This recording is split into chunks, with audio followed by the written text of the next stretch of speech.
दोस्तों, एक एसपी साहिबा अपने बेटे के साथ कुंभ का मेला देखने के लिए आई थी। वहां पर आने के बाद वह इधर उधर मेले में घूम रही थी और मेले का लुत्फ उठा रही थी। लेकिन तभी अचानक से उन्हें कुछ ऐसा दिखाई पड़ता है जिसे देखने के बाद उनसे रहा नहीं जाता। दरअसल वहीं पर कुंभ के मेले में काम करने वाले पुलिसकर्मी एक दुकान से कुछ सामान खरीदते हैं और जब दुकानदार उस सामान के पैसे उनसे मांगता है तो वह उसे बिना पैसे दिए हुए ही धमकाकर वहां से चलने लगते हैं। अब इसके बाद जब एएसपी साहिबा ये सब कुछ देखती है तो एएसपी साहिबा बड़ी ही ईमानदार थी और वहां पर जाकर वह पुलिस वालों को पैसे देने के लिए कहने लगती है। कहती है कि सरकार तुम्हें तनख्वाह देती है और तुम्हें ऐसा तो बिल्कुल भी नहीं करना चाहिए। तुम लोग जनता के रक्षक हो और तुम अगर ऐसा करोगे तो फिर कैसे चलेगा। इस बात को सुनकर जो पुलिस वाला दरोगा होता है वह उल्टा एएसपी साहिबा को धमकाने लगता है और धमकाते हुए वहां से बड़े ही रोब में चला जाता है। अब यह सब कुछ देखकर एएसपी साहिबा को गुस्सा तो बहुत आता है, लेकिन फिलहाल वह अपने गुस्से पर काबू करती हैं और अपने दिमाग में एक और आइडिया सोचती हैं। क्या सोचा था एएसपी साहिबा ने और क्या होगा, इससे आगे पूरी सच्चाई के बारे में जानने के लिए वीडियो को अंत तक जरूर देखें। छत्तीसगढ़ के अंदर एक बहुत ही गरीब परिवार रहा करता है।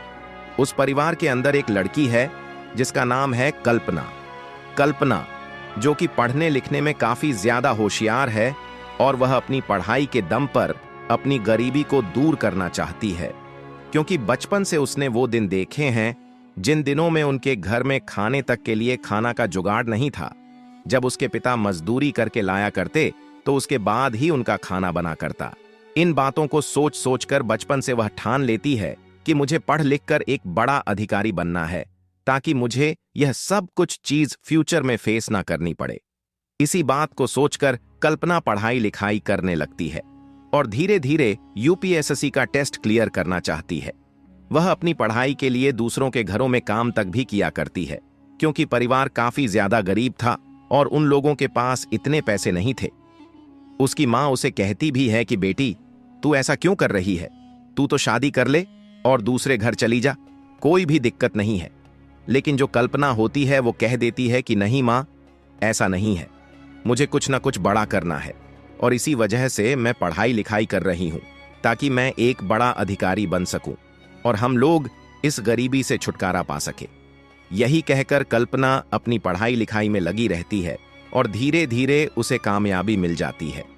दरअसल कल्पना ने यूपीएसएससी टेस्ट को क्लियर कर लिया था और उसके बाद वह एक एसपी बन गई थी। कल्पना एसपी बन गई थी तो उसके बाद उसने अपने घर वालों को रुपए पैसे देना भी स्टार्ट कर दिया था, तो उनकी कंडीशन भी अब थोड़ी सी ठीक हो गई थी।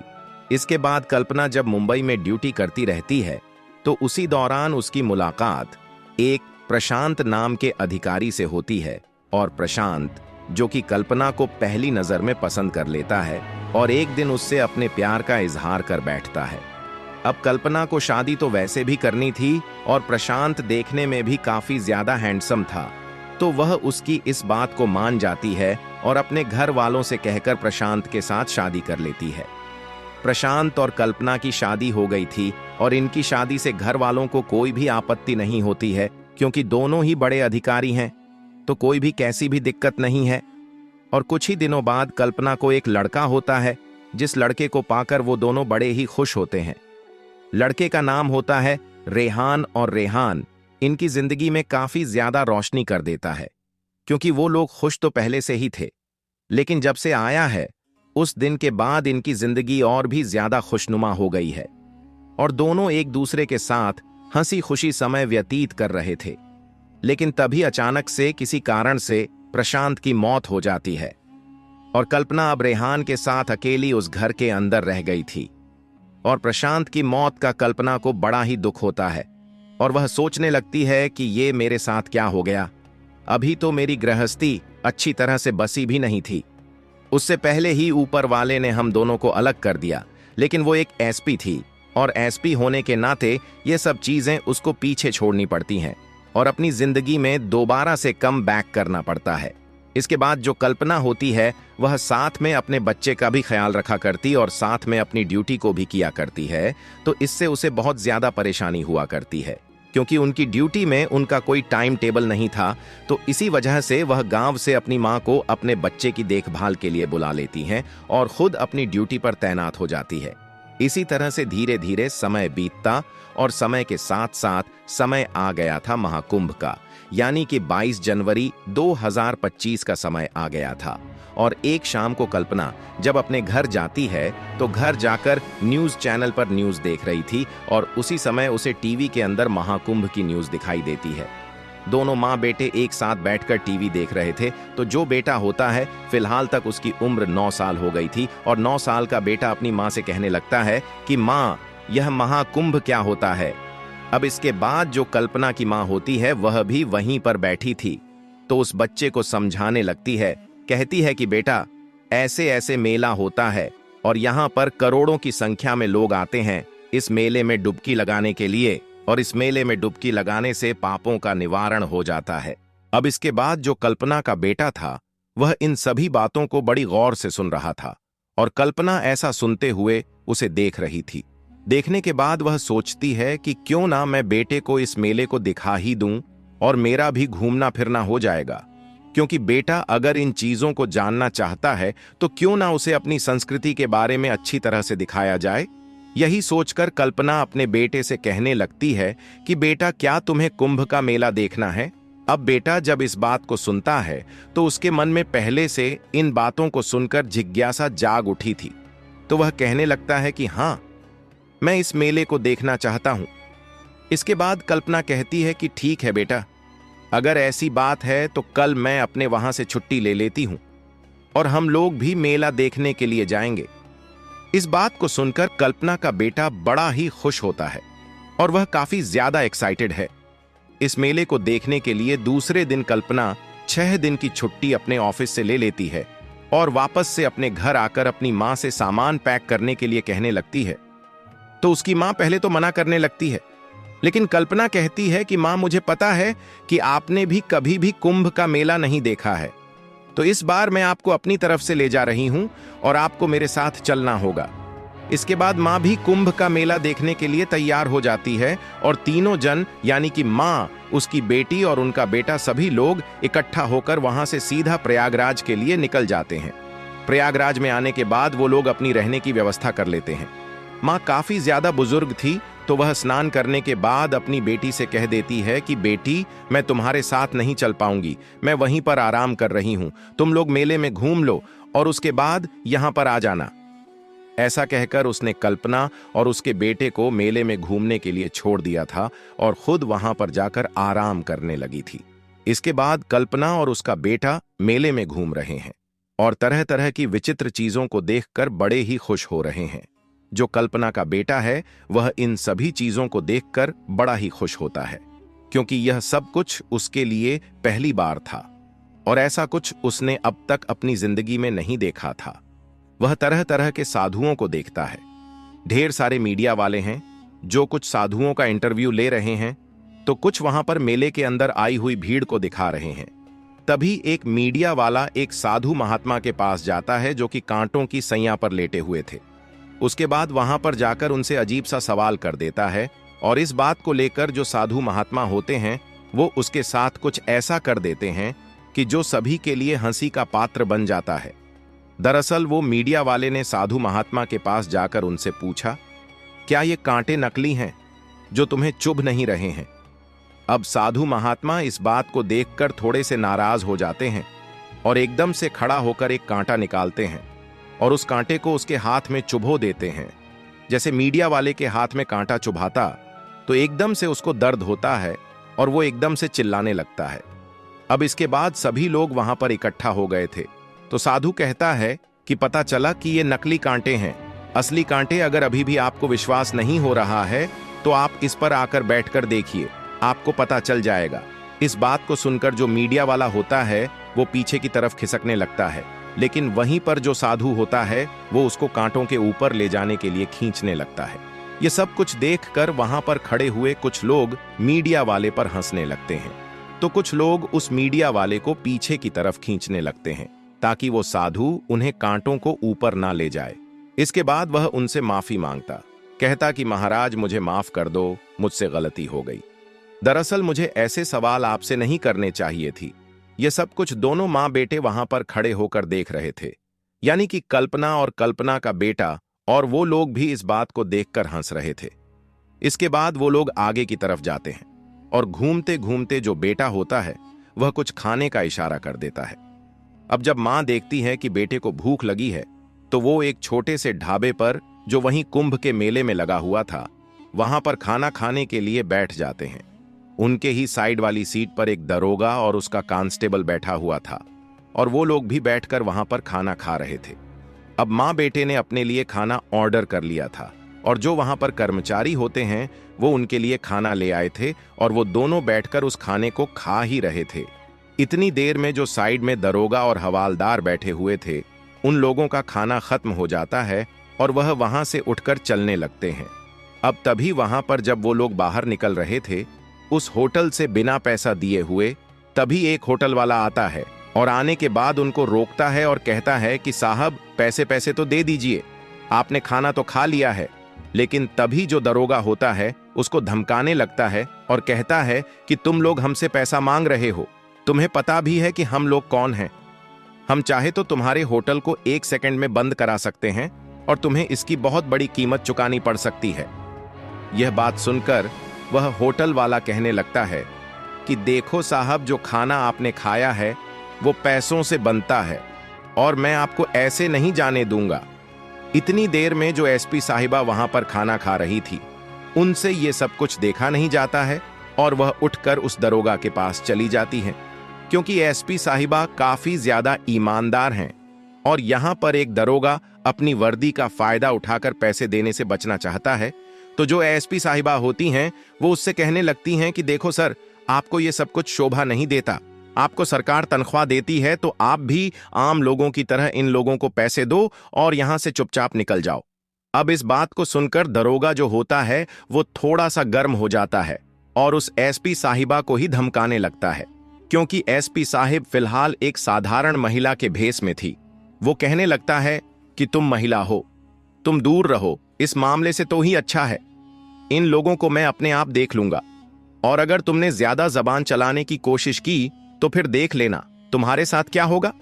होटल के अंदर ये सब कुछ चल ही रहा था, लेकिन तभी वहां पर होटल का मेन मालिक आ जाता है, और मेन मालिक आकर इस मामले को देखकर बड़ा ही हैरान होता है। वह वहां पर आकर जो दरोगा साहब होते हैं उनको शांत कराता है और कहता है कि साहब, ये लड़का अभी नया नया आया है गांव से और इसे नहीं पता कि यहाँ का क्या सिस्टम है, तो इसे माफ कर दीजिए और आप आराम से यहाँ से चले जाइए। इसके बाद दरोगा बड़े ही रोब में वहां से जाने लगता है और जाता जाता उस लड़के को, जो लड़का उससे पैसे मांग रहा था, उसे धमकाते हुए जाता है और कहता है कि अगर तुमने फिर से कभी मुझसे पैसे मांगे तो फिर देख लेना। ऐसा कहकर वह दरोगा वहां से चला गया था, और यह सब कुछ देखकर जो एसपी साहिबा है वो बड़ी हैरान हो जाती हैं कि ये क्या सिस्टम है और ये लोग किस तरह से काम कर रहे हैं। तो इसके बाद जो एसपी साहिबा होती है वो होटल मालिक के पास जाती है और उनसे पूछने लगती है कि आप ये इस तरह से क्यों कर रहे हो, आपने उससे पैसे क्यों नहीं लिए, आखिर वो भी तो एक इंसान है और उसने आपके होटल पर खाना खाया है, तो आपको उससे पैसे लेने चाहिए थे। लेकिन तभी जो होटल मालिक होता है वो कहने लगता है कि मैडम, आप भी अजीब बात कर रही हो, अगर पानी में रहकर मगर से बैर करेंगे तो किस तरह से अपना काम निकाल पाएंगे। इन लोगों से अगर मैंने पैसे मांगे तो उसके बाद मुझे पता है मेरे साथ क्या करेंगे, किसी ना किसी बहाने को लगाकर ये मेरा होटल बंद करा देंगे, और यह केवल मेरे साथ ही नहीं हो रहा है, ऐसे पुलिस वाले ज्यादातर दुकानों से ऐसा ही किया करते हैं और वो लोग चुपचाप इस बात को सहन किया करते हैं। अब एसपी साहिबा जब इस बात को देखती है तो बड़ी ही हैरान होती है और वो कहने लगती है कि क्या तुम लोगों ने कभी इसकी शिकायत नहीं की। तो होटल मालिक कहने लगता है कि मैडम, इतना टाइम किसके पास है, हम लोगों को रोज कमाना पड़ता है, रोज खाना पड़ता है, अगर ऐसी शिकायतों के चक्कर में उलझ गए तो फिर हमारा रोजगार ठप हो जाएगा। अब एसपी साहिबा उससे कहने लगती कि ठीक है, अगर ऐसी बात है तो कल मैं इस चीज पर कार्रवाई करूंगी और आप मेरा साथ देना। तो वो कहने लगता है कि आप कौन हो। तो वह बताती है कि मैं इस तरह से एसपी हूं और यहां पर अपने बच्चे को कुंभ का मेला दिखाने के लिए आई थी। तो जो होटल मालिक होता है वो बड़ा ही हैरान होता है और कहता है कि ठीक है मैडम, अगर ऐसी बात है तो आप ऐसा कर लेना और कल मैं आपका साथ दे दूंगा। एसपी मैडम वहां से अपने बच्चे को अपनी मां के पास छोड़ती हैं और सीधा प्रयागराज के अंदर एक डिजिटल शॉप पर जाती हैं, जहां से वो एक पेन कैमरा खरीदती हैं जिसके अंदर साउंड रिकॉर्ड भी होता है, और उस पेन कैमरे को लेकर मेले के अंदर आ जाती हैं। वहां पर आने के बाद रात के समय वह आराम करती है और दूसरे दिन सुबह सुबह अपने बच्चे को अपनी मां के पास छोड़कर वहां से सीधा उसी होटल पर चली जाती है और वहां पर जाकर कहने लगती है कि देखो, अब मैं यहीं पर मास्क लगाकर बैठी रहूंगी और जैसे भी पुलिस वाले आए तो तुम उससे पैसे मांग लेना। इस बात को सुनकर होटल वाला भी एग्री हो जाता है और एसपी मैडम ने अपने पेन कैमरे को सेट कर लिया था। थोड़ी देर वहां पर वेट करने के बाद वहां पर वही दरोगा आ जाता है और उसके साथ वही हवालदार था। अब जैसे ही वो खाना खाने के बाद वहां से जाने लगते हैं तो जो होटल मालिक कल तक उनसे कह रहा था कि साहब गलती हो गई, बच्चा पहली बार आया है, वह उनसे पैसे मांगने लगता है और जैसे उसने पैसे मांगे थे तो दरोगा उसे उल्टा धमकाने लगता है। तभी जो एसपी साहिबा उन्होंने पैन कैमरा लगा रखा था वह सीधा उसके पास जाती है और जाने के बाद कहने लगती है कि साहब, यह तो गलत बात है ना, ये लोग अपनी रोजी रोटी के लिए यहाँ पर बैठे हुए हैं और इन्होंने परमिशन लेकर यह दुकान लगाई है, तो आप लोगों को इनके पैसे जरूर देने चाहिए। अगर आप ऐसा नहीं करोगे तो इन लोगों का घाटा हो जाएगा। अब इसके बाद दरोगा को उसकी आवाज जानी पहचानी सी लगती है और उसके बाद वह उसे मास्क उतारने के लिए कहने लगता है, लेकिन तभी एसपी मैडम कहती हैं कि मास्क क्यों उतारना, आप मास्क उतार कर करोगे क्या? आप यह बताओ कि फिलहाल आप इनके पैसे क्यों नहीं दे रहे हो। तो उसके बाद दरोगा इस बात को सुनकर थोड़ा सा नाराज हो जाता है, क्योंकि एक तो वो महिला उसके कहने पर मास्क नहीं उतार रही थी और ऊपर से होटल वाला उससे पैसे मांग रहा था। तो जो दरोगा होता है वह होटल वाले को धमकाते हुए कहने लगता है कि तू अभी रुक, मैं तुझे अभी बताता हूं और मैं चलवाता हूं तुझ पर यहां पर होटल। ऐसा कहकर वो अपना फोन निकालने लगता है, लेकिन तभी जो एएसपी साहिबा होती है वो कहती है कि नहीं साहब, अपना फोन मत निकालिए, आप केवल पैसे निकालिए और इनको पैसे दे दीजिए। अब दरोगा को बड़ा ही गुस्सा आता है और वह एकदम से एसपी साहिबा की तरफ बढ़ने लगता है, लेकिन तभी एसपी साहिबा अपने जेब से अपना आई कार्ड निकालती हैं और उस दरोगा के सामने लहरा देती हैं। अब दरोगा जब यह देखता है कि वो एक एसपी साहिबा की तरफ बढ़ रहा था तो एकदम से वह बहुत ही ज्यादा घबरा जाता है और एसपी साहिबा की तरफ हाथ जोड़कर उनके पैरों को पकड़ने लगता है, लेकिन एसपी साहिबा उसे अपने से दूर हटाती हैं और दूर हटाने के बाद वहां के बड़े अधिकारी के पास फोन कर देती हैं और उनको मौके पर बुला लेती हैं। वहां पर बुलाने के बाद वह बड़े अधिकारी से उस दरोगा के बारे में बताने लगती हैं और कहती हैं कि आपका दरोगा सरकार से पैसा मिलने के बावजूद भी फ्री का खाना खाता है, अपनी वर्दी का रौब दिखाकर। अब इस बात को सुनने के बाद जो बड़े अधिकारी हैं वो उसकी बात पर विश्वास करने के लिए तैयार नहीं है, लेकिन तभी एसपी साहिबा अपने उस हिडन कैमरे को निकालती हैं जो उन्होंने अपने पास छुपा रखा था और जिसमें पूरा के पूरा मामला ऑडियो के साथ रिकॉर्ड हो गया था। वह चिल्लाकर कहती है कि यह मेरे पास सबूत है और इस सबूत के बेस पर इसको सजा तो हो ही जाएगी, क्योंकि यह खामाखा आम जनता को परेशान कर रहा है और अपनी वर्दी का गलत फायदा उठा रहा है। अब यह बात चारों तरफ फैल गई थी कि लोग एसपी साहिबा की वाहवाही करने लगते हैं। उसके बाद जो एसपी साहिबा होती हैं उस रिकॉर्डिंग की एक कॉपी उन बड़े अधिकारी को दे देती हैं और उसको पकड़वा देती हैं।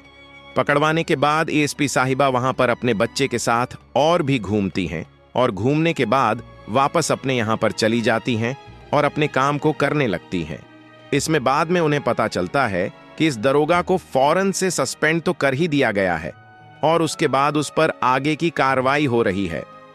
तो दोस्तों, यह थी कहानी एक एसपी साहिबा की जो अपने बच्चे के साथ मेले में घूमने के लिए आई थी, लेकिन वहां पर एक दरोगा के गलत व्यवहार को देखकर उन्होंने एक बहुत ही अच्छा एक्शन लिया और इस एक्शन की वजह से कुंभ के मेले में जो दुकानदार इन लोगों से परेशान थे उन लोगों को राहत की सांस मिलती है, क्योंकि जब उस दरोगा पर कार्रवाई हो जाती है तो यह खबर चारों तरफ फैल गई थी और पुलिस वाले इस बात से परहेज करने लगे थे कि ऐसा हमें नहीं करना चाहिए।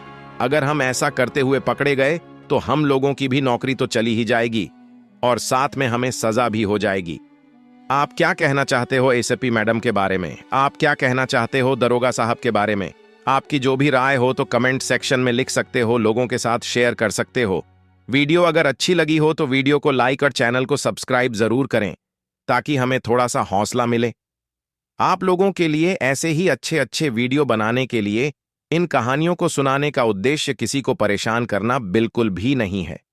यह कहानी आपको इसलिए सुनाई जाती है ताकि आप लोग इन कहानियों में से कुछ ना कुछ सीख सको और अपने जीवन में उस चीज को अप्लाई कर सको। मिलते हैं किसी नेक्स्ट वीडियो में नए टॉपिक के साथ। तब तक के लिए जय हिंद, जय भारत। आप सभी दोस्तों का बहुत बहुत धन्यवाद।